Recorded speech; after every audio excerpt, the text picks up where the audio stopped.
Andito si Bayaw, andito. Ah, Ayun, syempre. ayun, nagtatago si Bayaw Motovlog. Ako po yan mga boss. Punong-puno na po ng sticker yung ano niya, food cart niya kasi lagi po itong napipicture, lagi po natin ito makikita sa mga motor show. Yan po si Campo Bites, mga idol bossing siomai, tsaka Shanghai.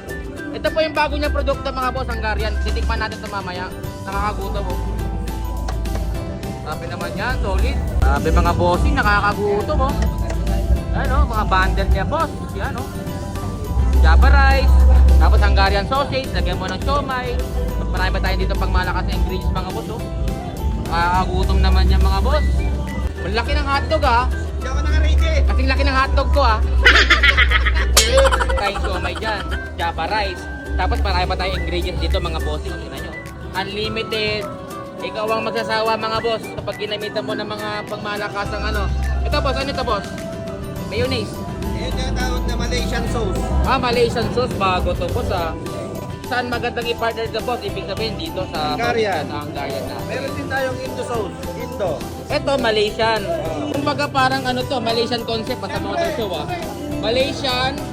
Ito, Indo concept. Ayan mga boss.